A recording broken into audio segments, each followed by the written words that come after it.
वंदे मातरम। खबर उत्तराखंड देख रहे हैं आप। मैं हूं आपके साथ काजल ठाकुर। भारतीय जनता पार्टी के नवनियुक्त प्रदेश अध्यक्ष महेंद्र भट्ट ने प्रदेश के कैबिनेट मंत्री सतपाल महाराज से उनके आवास पर आकर शिष्टाचार भेंट की। आपको बता दें कि महेंद्र भट्ट ने प्रदेश के कैबिनेट मंत्री सतपाल महाराज से उनके म्युनिसिपल रोड स्थित आवास पर आकर शिष्टाचार भेंट की। सतपाल महाराज ने महेंद्र भट्ट को बीजेपी प्रदेश अध्यक्ष के पद पर नियुक्त किए जाने पर उन्हें बधाई देते हुए कहा कि उन्हें पूरा विश्वास है कि उनके नेतृत्व में केंद्र और राज्य सरकार के विकास कार्यों को जन जन तक पहुंचाने और संगठन की नींव को और ज्यादा मजबूती मिलेगी।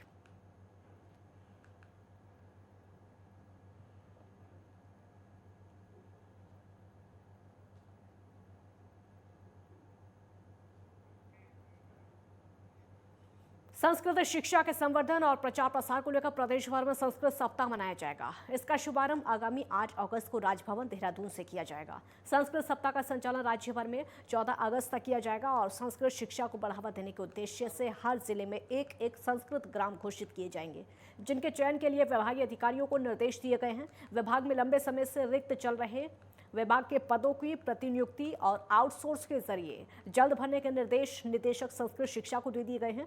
सूबे के संस्कृत शिक्षा मंत्री डॉक्टर धन सिंह रावत ने आज हरिद्वार स्थित संस्कृत अकेडमी में संस्कृत शिक्षा विभाग की समीक्षा बैठक की।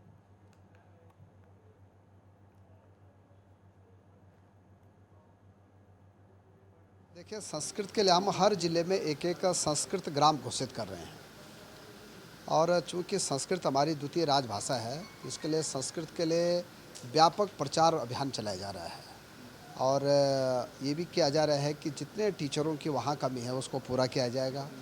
अभी मैं परसों फिर एक समीक्षा बैठक रख रहा हूँ और मैं कह सकता हूँ कि संस्कृत के लिए सरकार कटिबद्ध भी है, वचनबद्ध भी है और हम अपने प्राइमरी स्कूलों से लेके और डिग्री कॉलेज तक जो भी बच्चा संस्कृत में पढ़ना चाहता है उसको जो है वो पूरा तंत्र दिया जाएगा।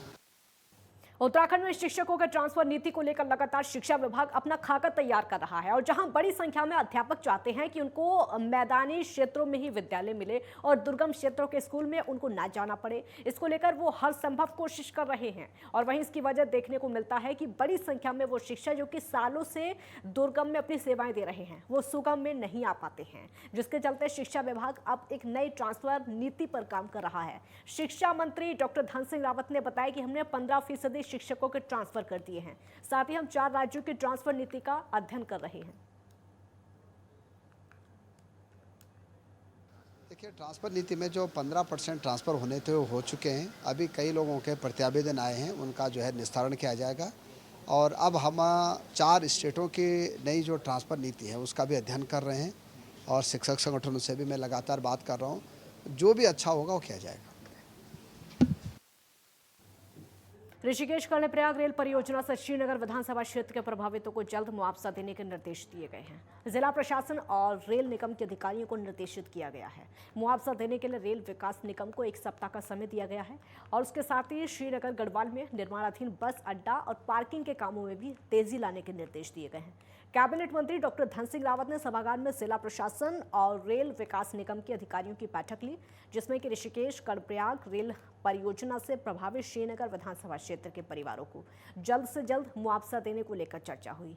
उन्होंने रेल निगम के अधिकारियों को 2 कहा है कि 1 सप्ताह के भीतर प्रभावित परिवारों के मुआवजे का पुनर्निर्धारण करके भुगतान की प्रक्रिया शुरू करें और इस बीच उन्होंने बताया है कि अभी भी सुईत, फरासू, धारी समेत कई अन्य गांव के प्रभावितों को उनके मकानों और जमीन का मुआवजा नहीं मिला है। इसको लेकर ग्रामीण लगातार आंदोलन करके परियोजना का विरोध कर रहे हैं। जो दृष्टि पत्र है भारतीय जनता पार्टी का, उस दृष्टि पत्र में हमने स्पष्ट कहा है कि हम उत्तराखंड के प्रत्येक नागरिक को निःशुल्क जो है स्वास्थ्य सेवाएं देंगे और आज मुझे बड़ी खुशी है कि 5,27,000 लोगों का अभी तक हमने निःशुल्क इलाज किया है। अब हमारे हॉस्पिटलों में निःशुल्क दवाइयाँ दी जा रही हैं। 213 जांचें हमारे हॉस्पिटलों में फ्री हो रही हैं। हरिद्वार में तहसील सभागार में तहसील दिवस का आयोजन किया गया, जिसमें शिक्षा विभाग, चकबंदी विभाग, राजस्व विभाग, पेयजल आपूर्ति, पीडब्ल्यूडी विभाग से संबंधित शिकायतें आई। तहसील दिवस में बतौर अध्यक्ष शामिल डीएम विनय शंकर पांडे ने बताया है कि तहसील दिवस में प्राप्त 26 शिकायतों में से 7 शिकायतों का मौके पर ही निस्तारण कर दिया गया है, जबकि शेष शिकायतों को संबंधित विभागों के अधिकारियों को जल्द से जल्द निस्तारण करने का आदेश दिया गया है। जिलाधिकारी विनय शंकर पांडे ने कहा कि तहसील दिवस का मुख्य मकसद फरियादियों की समस्याओं का निराकरण कराना है और उसके लिए सभी विभागों के अधिकारियों और कर्मचारियों को निर्देश दे दिए गए हैं कि निरंतर अपने विभागों से संबंधित समस्याओं को समय रहते निस्तारण करते रहें।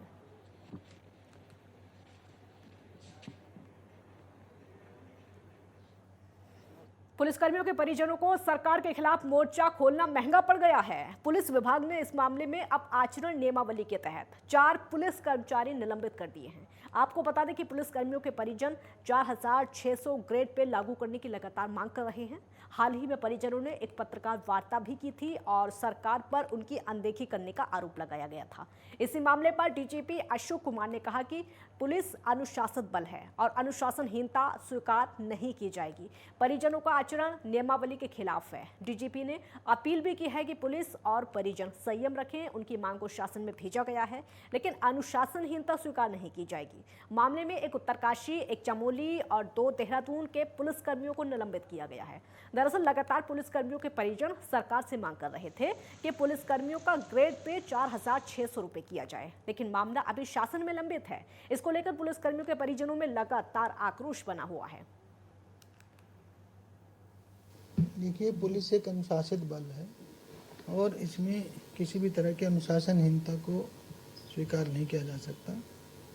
इस तरह से जो इनके परिजनों द्वारा प्रेस कॉन्फ्रेंस की गई, वो सरकारी सेवा नियमावली के जो आचरण नियमावली है उसके नियमों का उल्लंघन है। उसके तहत उसी कारण ये कार्रवाई की गई है। मैं आगे भी पुलिसकर्मियों से अपील करता हूँ कि वो अपनी बात को संयमित ढंग से ही रखें और किसी तरह की अनुशासनहीनता न करें। अगर अनुशासनहीनता की जाती है तो हमें कार्रवाई करने पे बाध्य होना पड़ेगा। उत्तराखंड में डेंगू संक्रमण की रोकथाम को लेकर स्वास्थ्य विभाग अलर्ट हो गया है। बरसात के मौसम के चलते मच्छरों के बढ़ते प्रकोप से डेंगू जैसी जानलेवा बीमारियों के लिए स्वास्थ्य विभाग अलर्ट हो गया है। और वहीं प्रभारी चिकित्सा अधिकारी डॉक्टर सौरभ सिंह ने बताया है कि डेंगू को लेकर सभी स्वास्थ्य कर्मियों को परीक्षण दिया जा चुका है। स्वास्थ्य कर्मियों को निर्देश दिए गए हैं कि अपने अपने क्षेत्र के अंतर्गत आने वाले ग्राम सभा में लोगों को डेंगू के प्रति जागरूक करें और ग्रामीणों को संदेश दें कि किसी भी स्थान में पानी इकट्ठा ना हो, जिससे कि संक्रमण का खतरा ना रहे। स्वास्थ्य विभाग की ओर से साफ सफाई को दुरुस्त रखने, हर सप्ताह अपने घर में कूलर, पानी की टंकी, गमला, अन्य चीजों में पानी इकट्ठा ना होने दें, जिससे कि डेंगू से बचा जा सके।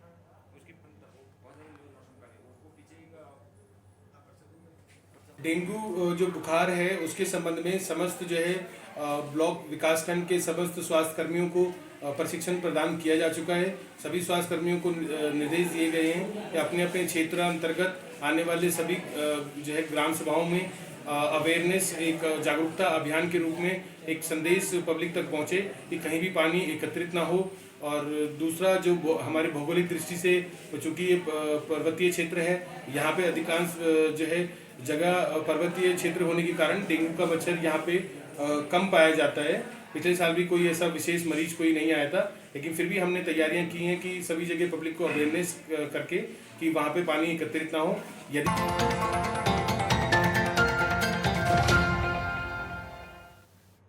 ब्रेक के बाद खबर उत्तराखंड में एक बार फिर स्वागत है आपका। उत्तराखंड सरकार की ओर से चलाई जा रही गोल्डन कार्ड की योजना को लेकर सचिवालय संघ में नाराजगी है। सचिवालय संघ प्रदेश के अध्यक्ष दीपक जोशी का कहना है कि जो योजना राज्य कर्मचारियों और पेंशनर्स के हित के लिए बनाई गई है, उसका लाभ ना तो कर्मचारियों को मिल पा रहा है और ना ही पेंशनर्स को मिल पा रहा है। उन्होंने कहा कि सरकार ने इस मामले को लेकर कोई ठोस रणनीति नहीं बनाई है। लगातार कर्मचारी इस मामले को लेकर अफसरों और सरकार से भी वार्ता कर रहे हैं, लेकिन इस पर कोई ठोस फैसला अभी तक नहीं लिया गया है। उन्होंने राज्य स्वास्थ्य प्राधिकरण पर आरोप लगाते हुए कहा कि राज्य स्वास्थ्य प्राधिकरण में जो भी लोग बैठाए गए हैं, उनके पास ना तो किसी भी प्रकार की जानकारी है और ना ही वो इस विषय पर वार्ता कर रहे हैं। ऐसे में कर्मचारियों को अपने इलाज के लिए दर दर भटकना पड़ रहा है। साथ ही उन्होंने कहा कि अगर गोल्डन कार्ड योजना में जल्द से जल्द सुधार नहीं किया गया तो सचिवालय संघ आंदोलन की राह पर अग्रसर हो जाएगा। देखिए, ये गोल्डन कार्ड की योजना विशुद्ध रूप से कर्मचारी, पेंशनर्स और उनके परिवार के आश्रितों के अंशदान से चल रही है। प्रतिमाह उनके अंशदान से कटौती होती है, वेतन से, पेंशन से, और तब ये चल रही है। और सरकार की इसमें वाहवाही होती यदि ये योजना धरातल पे बिल्कुल सही तरह से चलती। यहाँ राज्य स्वास्थ्य प्राधिकरण की एक मोनोपोली चल रही है, राज्य स्वास्थ्य प्राधिकरण पर कुछ डिलीवरीज के कर्मचारी रखे गए हैं और वो कर्मचारी रिम्बर्समेंट चिकित्सा दावों के बिलों को अनावश्यक आपत्तियां लगाकर बार बार वापस कर दे रहे हैं। और लोग, हमारे पेंशनर्स और कर्मचारी, बहुत दूर दराज के लोग, बहुत पर्वतीय क्षेत्रों के लोग जो बेचारे बड़ी मुश्किल से अपने बिल को सबमिट कर पाते हैं, उनके बिलों को आपत्ति लगा के उनका निस्तारण करने के बजाय उनको लिंगर ऑन किए हुए हैं। पहाड़ों में हो रही भारी बारिश के कारण जनजीवन पूरी तरह से अस्त व्यस्त है। पहाड़ों से मलबा पत्थरों पर आने पर अब बद्रीनाथ ऋषिकेश राष्ट्रीय राजमार्ग बदहाल हो चुका है। हाईवे पर अभी भी भारी वाहनों की आवाजाही थमी हुई है। आपको बता दें कि चमोली जिले में इन दिनों आसमान से बारिश आफत बनकर बरस रही है और वहीं दूसरी ओर लोगों ने ऑल वेदर सड़क योजना का काम कर रही कंपनी पर लापरवाही का आरोप लगाते हुए कहा है कि कई बार कंपनी को लिखित भी शिकायत दी गई, लेकिन उन्होंने ग्रामीणों की एक बात भी नहीं सुनी।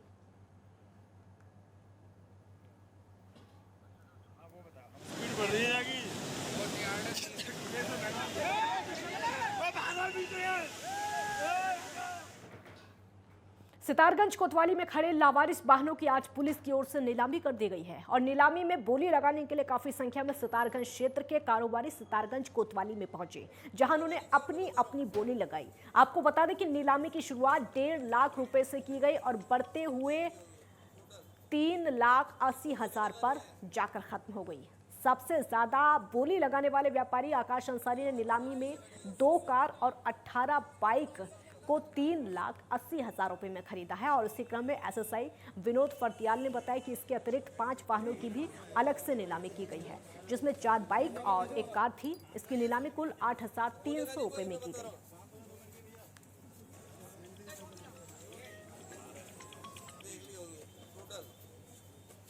वाहन थे लावारिस वाहन, जिनमें जो 18 2 पहिया और 2 वाहन थे 4 पहिया।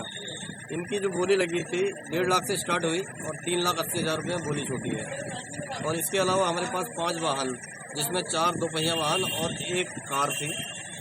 इनकी जो है टोटल 83,000 इनकी जो बोली लगी, 83,000 रुपये की टोटल बोली लगी है। कुल मिला के हमारे पास आज हमने जो 1,63,000 नीलामी से जो आज धन प्राप्त हुआ, 4,63,000 रुपये के हमारे जो है 25 टोटल वाहनों की नीलामी हुई है, प्लस इसमें जीएसटी और रहेगा। कारोबारी से राशन कार्ड टेंडर के नाम पर 38 लाख की जालसाजी मामले में पुलिस ने एक आरोपी को गिरफ्तार कर लिया है। वरिष्ठ पुलिस अधीक्षक ने कहा कि अन्य आरोपियों की गिरफ्तारी जल्द ही की जाएगी।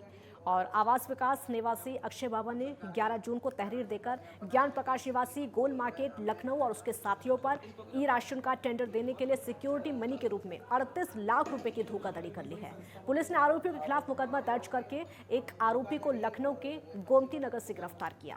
पुलिस की पूछताछ में पता चला कि पैसे दोस्त के खाते में ट्रांसफर किए गए हैं और आगे जांच की जा रही है। जल्द अन्य आरोपियों की गिरफ्तारी हो सकती है।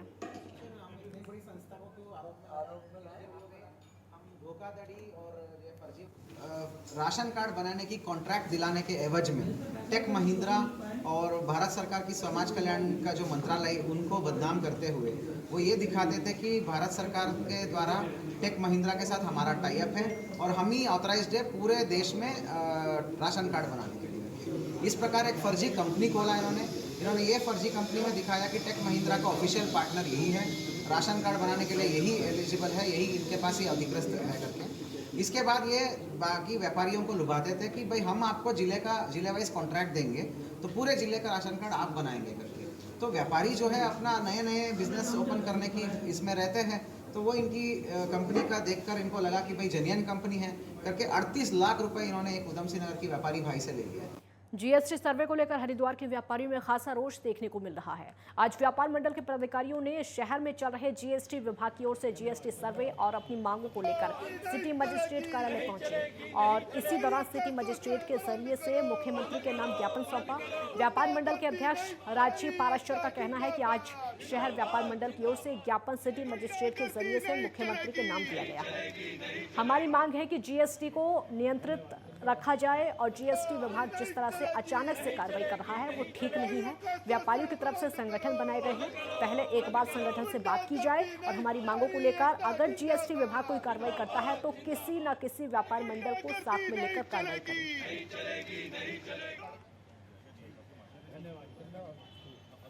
तो जीएसटी नियंत्रित रखने की मांग की गई है। जीएसटी सर्वे को लेकर व्यापारियों में खासा आक्रोश भी देखा जा रहा है। सिटी मजिस्ट्रेट कार्यालय पहुंचे व्यापारी और यहां पर प्रदर्शन किया है। मुख्यमंत्री के नाम ज्ञापन भी इन व्यापारियों ने सौंपा है, क्योंकि जीएसटी को नियंत्रित करने की बात लगातार कहते हैं कि अगर कोई भी बदलाव किया जाता है तो उसको लेकर व्यापार संगठन से बातचीत की जाए और अगर सहमति बनती है तो उसको लागू किया जाए। और उसी का आक्रोश आज इस कार्यालय के सामने देखा गया है। गुंडागर्दी नहीं चलेगी, नहीं चलेगी, नहीं चलेगी, नहीं चलेगी। उत्तराखंड में चारधाम यात्रा को लेकर डॉक्यूमेंट्री बनाई गई है। मुख्यमंत्री पुष्कर सिंह धामी उसका विमोचन कर रहे हैं। सीधे आपको तस्वीरें दिखाते हैं। काम हो रहा है। टनकपुर, बागेश्वर, डोईवाला से गंगोत्री, यमुनोत्री रेल लाइन के लिए भी भारत सरकार द्वारा सर्वे की अनुमति प्रदान कर दी गई है। हरिद्वार देहरादून रेल लाइन का दोहरीकरण का कार्य भी जल्दी पूरा होगा। आने वाले समय में, आज मैं अभी इससे पहले एक टेलीविजन के कार्यक्रम में था दिल्ली में, तो मैंने कहा उनसे कि जल्दी ही आने वाले कुछ ही सालों में दिल्ली से देहरादून की फ्लाइट बंद होने वाली है। बंद होने वाली, सचिन जी, इनको पता है। अभी सरकार नहीं बंद करने वाली है, ना हम लोग बंद करने वाले हैं, ये आप ही सब लोग बंद कर देंगे। क्योंकि एलिवेटेड जो रोड बन रही है, उस रोड से दिल्ली से देहरादून की दूरी मात्र 2 घंटे में और उससे अधिक आधे घंटे और मिला के 2.5 घंटे में पूरी की जाएगी। जब 2.5 घंटे में आप दिल्ली पहुंच जाएंगे, 2 से 2.5 घंटे के बीच में, तो मेरे ख्याल से फिर कोई हवाई जहाज से नहीं जाना चाहेगा। और इस शहर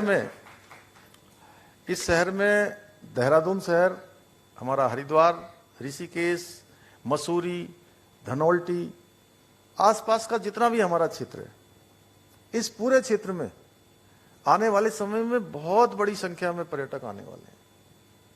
और मैं तो कह रहा हूं कि अब सभी लोगों से, जो भी मुझे होटल वाले ये सब मिलने आते हैं, मैं उनके हमेशा कहता हूं, भाई आप 1-2-3 सालों के अंदर जो है, आप लोगों के पास इतने लोग आने वाले हैं, क्योंकि जिस दिन छुट्टी होगी फ्राइडे को छुट्टी होगी, सबने अपनी कार उठानी है दिल्ली से, नोएडा से, गाजियाबाद से, गुड़गांव से, उसी सीधे यहीं आ जाएंगे। 5 बजे ऑफिस बंद होगा उनका, 6 बजे अपने घर पहुंचेंगे, और वहीं से अगर 7 बजे भी चल देंगे तो समझ लीजिए कि 9:30 बजे तक देहरादून पहुंच जाएंगे, ऋषिकेश पहुंच जाएंगे, हरिद्वार पहुंच जाएंगे। तो हमें उसके लिए भी तैयार होना होगा। पर्यटन भी बढ़ेगा, लोग भी आएंगे, उसी हिसाब से हमें अपना ट्रैफिक प्लान बनाना पड़ेगा, उसी हिसाब से हमारे होटलों की व्यवस्था होनी पड़ेगी। तो इस सब क्षेत्रों में ये हमारे लिए आने वाले समय में चुनौती भी है। इस बार जैसे चारधाम यात्रा हमारी बहुत अच्छी हो रही है, कांवड़ यात्रा ने भी इस बार ऐतिहासिक हुआ है। पहली बार कांवड़ यात्रा में हम लोगों ने, मैं और सतपाल महाराज जी हरिद्वार गए थे, और हमने जब उसकी समीक्षा बैठक करी, तो समीक्षा बैठक में हमने पूछा वहां पर मैंने कि भाई कुंभ के लिए हर साल हम लोग धनराशि यहां से जारी करते हैं, और इसमें भी इतने करोड़ों करोड़ों लोग आ रहे हैं, तो इसमें टॉयलेट लगेंगे, बिजली लगेगी, पानी की लाइनें लगेंगी, अवस्थापना सुविधाएं जो टेम्परेरी होती हैं वो भी बनेंगी, कुछ काम ऐसे होंगे जो जरूरी करवाने होंगे, तो इसके लिए बजट कहां से आएगा? तो पहले बोले साहब विभागी हो जाएगा। मैंने कहा विभागी वही लीपा पोती होगी, और फिर कावड़ में आने वाले लोगों को परेशानी नहीं होनी चाहिए। ये पहली बार हुआ है कि इस बार कावड़ यात्रा के लिए भी हमने यहां से बजट जारी किया है, और केवल हरिद्वार के लिए ही नहीं, हरिद्वार के साथ साथ जो हमारे अन्य जो जिले पड़ते थे, जिसमें टिहरी का भी कुछ हिस्सा आता है, पौड़ी का भी कुछ आता है, देहरादून का भी कुछ हिस्सा आता है, इनको भी किया है। आने वाले समय में हम और अच्छी व्यवस्था करेंगे। चारधाम यात्रा में थोड़ी बहुत कुछ जो भी कमी पेशी है उसको भी हम पूरा करेंगे।